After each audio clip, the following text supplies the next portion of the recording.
이어서 우리가 살펴볼 것은 우리 균형 잡힌 시각, 그리고 그 균형 잡힌 시각을 가지고 함께 살아가는 공동체, 그리고 이어서 성령님과 하나님 나라에 대한 관심을 우리 마지막으로 함께 살펴보려고 합니다.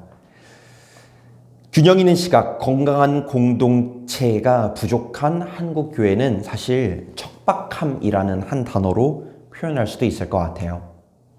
그런데 그 척박함 속에서도 우리가 절망하지 않고 포기하지 않는 이유는 지금의 이 척박함이 전부가 아니라 우리를 생명의 푸른 초장으로 인도하시고 소생의 샘물을 부으시는 성령님이 계시기 때문입니다. 요한복음 14장 16절을 개역 개정 성경으로 함께 보시겠습니다. 내가 아버지께 구하겠으니 그가 또 다른 보혜사를 너희에게 주사 영원토록 너희와 함께 있게 하리니. 아멘. 예수님께서 우리의 첫 열매가 되셨고, 그래서 첫 보혜사가 되셨고, 또 다른 보혜사, 즉 성령님께서 우리와 함께 하실 것이다 라고 예수님이 말씀을 하시는데요.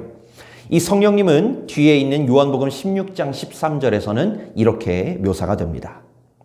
그러나 진리의 성령이 오시면 그가 너희를 모든 진리 가운데로 인도하시리니 그가 스스로 말하지 않고 오직 들은 것을 말하며 장래일을 너희에게 알리시리라. 아멘. 성령님께서는 예수 그리스도를 통해 우리에게 보이신 하나님의 뜻, 모든 진리를 알려주십니다.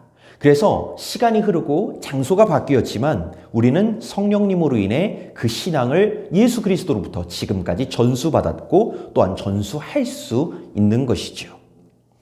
이제 좀 더 구체적으로 성령님께서 우리와 이 세상 가운데서 하시는 일을 에베소서 1장 13절 14절을 통해서 알아보겠습니다.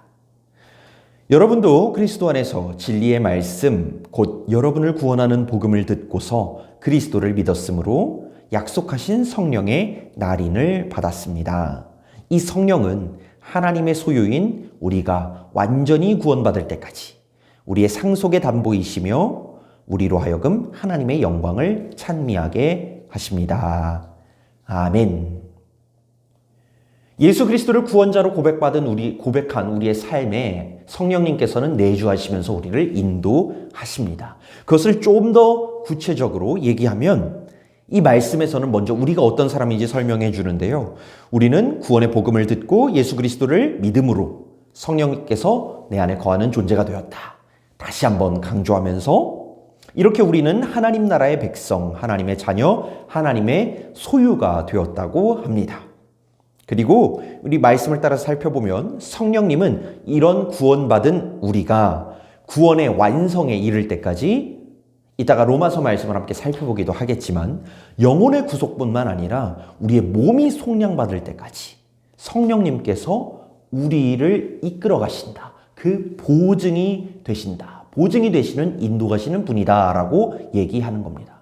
성령님께서 마치 우리의 가이드가 되셔서 우리가 완성될 때까지, 하나님의 모습을 닮아가는 그 완성될 때까지, 우리의 육신까지도 속량받을 그때까지 성령님이 보증하시는 겁니다. 보증하시고 우리를 인도해 가시는 겁니다. 성령님은요, 또한 나뿐만이 아니라 교회 공동체를 이끌어 가십니다. 우리 2번 질문 함께 볼까요? 첫 번째 말씀입니다. 에베소서 2장 22절을 개역개정 성경으로 함께 읽어보겠습니다. 너희도 성령 안에서 하나님이 거하실 처소가 되기 위하여 그리스도 예수 안에서 함께 지어져 가느니라. 교회 공동체는 종국에 하나님께서 거하시는 처소가 되는 종말론적 공동체입니다.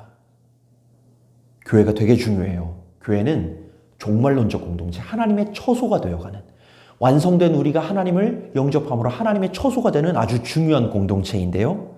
이 공동체가 지어져가는 일 또한 우리가 하는 일이 아니라 성령님께서 인도하시고 성령님께서 이루어 가시는 일입니다. 즉 교회의 리더가 엄밀히 말하면 누군가요? 성령님. 교회의 가이드가 누구예요? 성령님입니다. 그래서 성령님은 우리가 예수 그리스도를 닮아가는 동안 우리를 도우신다. 근데 그냥 도우시는 게 아니라 우리가 정말 완성되도록 보증하시는다. 그리고 우리가 함께 살아가는 이 교회 공동체 안에서 교회를 세워나가신다. 그런 분입니다. 그럼 우리가 그렇게 보증되어서 완성돼가는 동안, 우리 교회가 그렇게 세워져 나가는 동안 우리의 교회는 나는, 교회는 무엇을 할까요? 우리 에베소서 1장 23절 말씀 함께 읽어보겠습니다. 교회는 그의 몸이니 만물 안에서 만물을 충만하게 하시는 이의 충만함이니라. 세상은 있다가도 없어지는 유한함, 허무로 가득 차 있습니다. 에덴 동산에서 이루어지던 그 영원한 하나님과의 동행이 사람의 죄, 나 중심주의로 인해서 이제 하나님이 더 이상 계실 곳이 없어진 허무가 되어버렸지요. 예수님께서 그 죄를 사하심으로 만물을 충만하도록 다시금 회복시키시는데 바로 교회가 그 사명을 감당하는 동역자입니다. 성령님께서는 우리 교회가 완성되어야까지 만물을, 우리 교회뿐만이 아니라 이 세상에 있는 모든 만물이 하나님 안에서 회복되어져 가도록 그 사명을 감당하도록 이끌어 가십니다. 그래서 교회는 교회만 좋고 끝나는 게 아니라 언제나 선교적인 관점을 가지고 가는 것이고요. 언제나 우리 교회 안에 있는 너만을 바라보는 게 아니라 교회 안에 함께 있지 않은 모든 만물, 사람, 동물, 식물, 이 모든 피조 세계를 바라보는 넓은 관점을 가지게 되는 것입니다.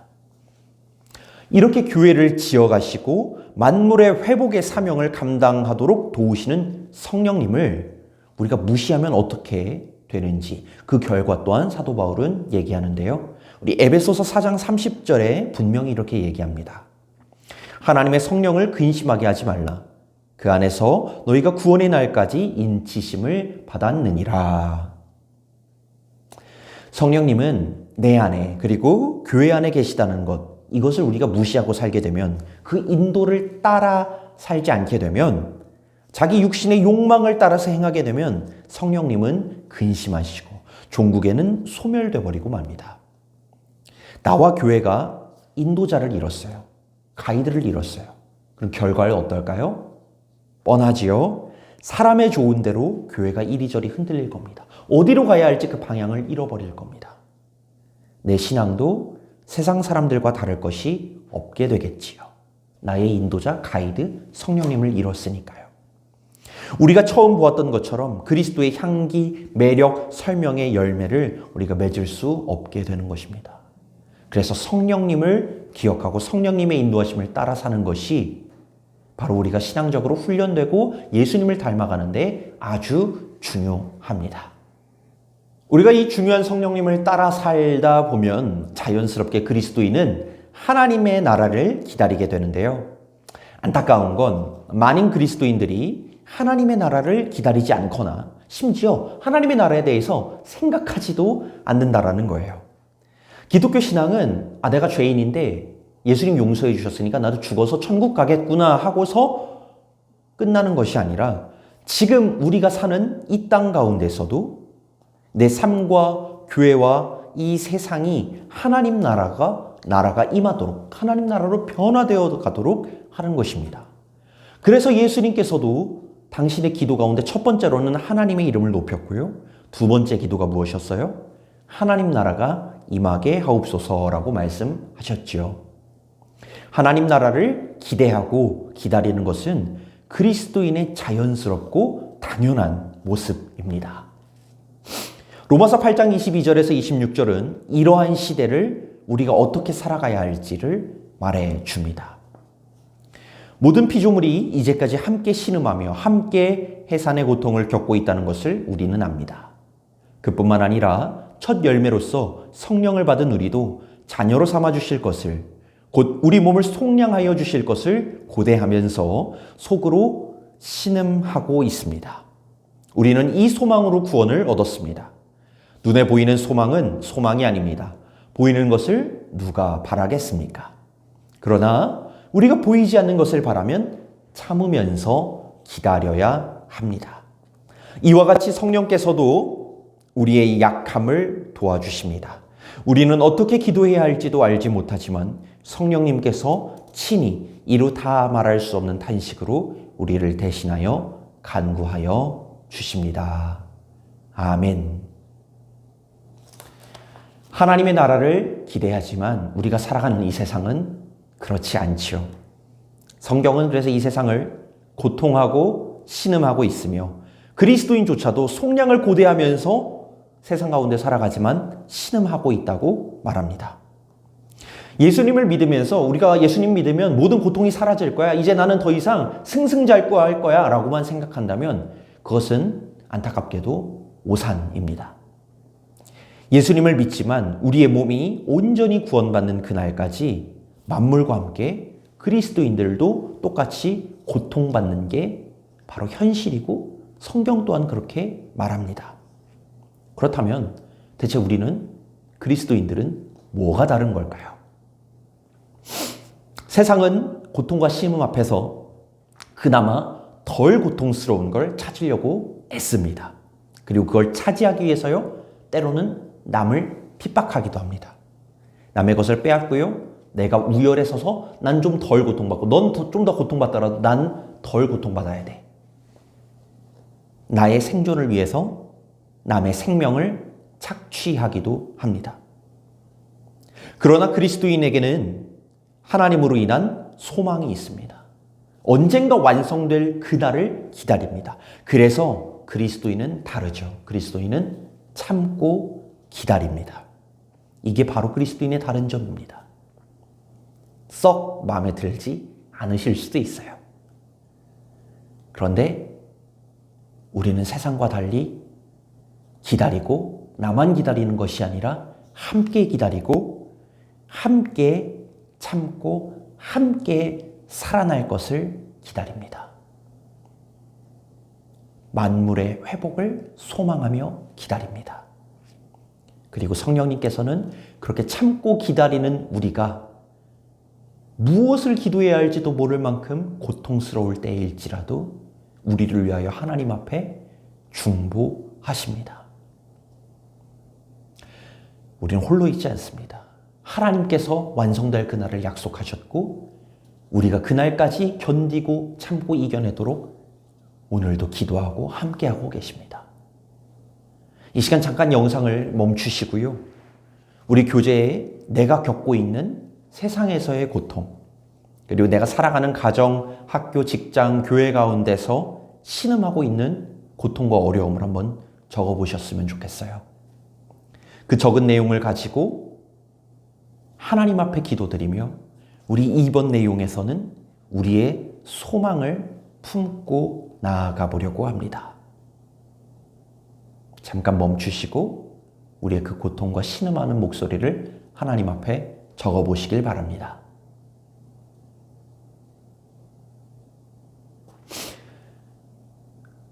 요한일서 3장 2절에서 3절을 우리 세 번역으로 함께 보도록 하겠습니다.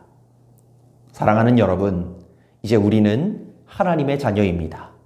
앞으로 우리가 어떻게 될지는 아직 밝혀지지 않았습니다만 그리스도께서 나타나시면 우리도 그와 같이 될 것임을 압니다. 그때에 우리가 그를 참 모습대로 뵙게 될 것이기 때문입니다. 그에게 이런 소망을 두는 사람은 누구나 그가 깨끗하신 것과 같이 자기를 깨끗하게 합니다. 아멘. 요한 사도도 앞으로 어떻게 될지 밝혀지지 않았다고 얘기합니다. 그러나 분명히 아는 것 한 가지가 있었죠. 그건 바로 그리스도께서 다시 오실 때 우리가 그와 같이 된다는 사실입니다. 여러분, 승리의 결과를 알고서 스포츠 경기 재방송을 볼 때는 우리가 마음 졸이면서 볼 필요가 없습니다. 편안한 마음으로 어차피 승리할 텐데, 이길 텐데 하고서 시청하면 됩니다. 끝날 그날에 대해서 우리의 믿음이 확실하고 그날을 기다리며 소망하는 그리스도인은 비록 고통과 신음함이 있을지언정 평안할 수 있습니다. 이것이 소망을 가진 자들의 특권입니다. 소망이 없는 사람은 어떻게든 살아남기 위해 아둥바둥 되지만 소망이 있는 자들은 평안함을 누리며 살 수 있습니다. 이렇게 소망을 가지고 사는 사람이 되었다면, 즉 우리의 존재, being이 결정되었다면 이제 우리는 무엇을 해야 할지 doing을 알아볼 차례입니다. 우리 에베소서 2장 10절 말씀을 세 번역 성경으로 함께 볼 텐데요. 우리는 하나님의 작품입니다. 선한 일을 하게 하시려고 하나님께서 그리스도 예수 안에서 우리를 만드셨습니다. 하나님께서 이렇게 미리 준비하신 것은 우리가 선한 일을 하며 살아가게 하시려는 것입니다. 하나님의 작품인 우리는요, 소망을 품고 예수님을 닮아가며 이제 선한 일을 합니다. 그리스도인의 사명은 첫째, 예수님을 닮아가는 것이었죠. being. 그러면 이제 둘째, doing. 선한 일을 하는 것입니다. 뭘 하든지 예수님이라면 이것을 어떻게 하셨을지 찾고 예수님의 그 존재를 찾고 내가 그러한 존재가 되어서 그 선한 방향을 따라서 선한 일을 doing 하는 것이죠. 개인적인 일이든지 가정에서, 학교에서, 또한 직장에서, 교회에서 사랑과 정의를 따라 선한 일을 찾도록 우리는 창조되었습니다. 그렇기 때문에 선한 일을 찾을 때, 그리고 그 선한 일을 우리가 행할 때 우리는 하나님께서 창조하신 그 기쁨과 존재의 복을 누릴 수 있게 되는 것입니다. 악과 고통 가운데서도 소망을 품고 선한 일을 하지만 최종적인 우리의 바람은 바로 예수님, 그 예수님께서 통치하시는 그 나라가 오는 것을 바라는 것이죠. 요한계시록 22장 20절, 우리 성경의 가장 마지막 절 바로 앞절인데요. 우리 그 말씀은 이렇게 증언하고 있습니다. 이것들을 증언하신 이가 이르시되 내가 진실로 속히 오리라 하시거늘 아멘 주 예수여 오시옵소서. 예수님의 마지막 말씀이고요. 그에 대한 우리에 대한 응답을 성경은 이렇게 보여주고 있습니다. 주님 어서 오십시오. 이것이 우리의 신앙의 핵심이고요. 우리 소망의 근거입니다. 낙심하지 마십시오. 예수님께서 속히 오신다고 말씀하셨습니다. 그리고 반드시 오실 그날에 우리는 완전하여질 것입니다. 이제 교재 197쪽을 보시기를 바랍니다. 그리고 그곳에 나의 인생의 목적을 한번 써보셨으면 좋겠어요. 우리가 지금까지 청사진을 그려왔잖아요. 완성도를 그렸다고 해서 건물이 다 지어지는 것은 아닙니다. 구체적인 설계도를 그려야 하고요. 그 설계도대로 실행해야 합니다. 지금까지 우리가 하나님과의 관계, 그리고 자신과의 관계, 공동체, 세상과의 관계를 배워왔던 것을 기억하시면서 삶의 목적, 그리고 우리의 단기적인 계획을 한번 세워보셨으면 좋겠어요. 교재 199쪽에 10, 10개, 10분 이 훈련을 꾸준히 해보시는 것도 좋습니다. 오늘이 2년 동안 걸어온 우리 이음 양육을 끝내는 시간으로 끝나는 것이 아니라 이제 내 삶을 하나님 나라의 자녀로 바꾸어가는 것, 그 첫걸음을 떼는 시간이 되시기를 바랍니다. 이 첫걸음이 가장 어렵습니다. 여러분, 팔굽혀펴기 아시죠? 이거 100개 하기 쉽지 않습니다. 그런데 100개를 하려면요, 반드시 1개를 해야 합니다. 1개를 하지 않은 사람은 100개를 결코 할 수 없습니다. 오늘은 1개이겠지만, 오늘은 첫걸음이겠지만, 오늘은 딱 10분이겠지만, 성령님께서 여러분을 도우실 것입니다. 그리고 성령님을 따라 한 걸음씩 매일매일 그렇게 훈련하며 나아갈 때 그 모든 걸음이 한 걸음인 줄 알았던 그 걸음이 우리의 삶을 풍성하게 이끄는 풍성한 걸음이 될 줄 믿습니다. 기도하겠습니다. 주님, 우리가 13주 동안 그리스도 안에서 이루어진 놀라운 일들을 살펴보고 믿음으로 받아들여서 4가지 영역에서 균형 있게 자라나는 것을 꿈꾸었습니다. 이제 이것을 들었으니 듣고 많은 어리석은 자가 되지 않게 하시고 이것을 믿음으로 받아들이고 행함으로 우리 인생 속에서 놀라운 진리가 내 삶에 나타나는 참된 진리 되게 하옵소서. 그때에 개인들이 살아나고 공동체가 살아나며 우리 한국교회가, 우리 영신교회가 하나님의 영광을 드러내도록 축복하여 주옵소서. 모든 것 주님 앞에 감사드리며 우리를 구원하셨고 우리를 완성시켜 가시며 분명히 다시 오셔서 우리를 완성되게 하실 예수 그리스도의 이름으로 기도하옵나이다. 아멘.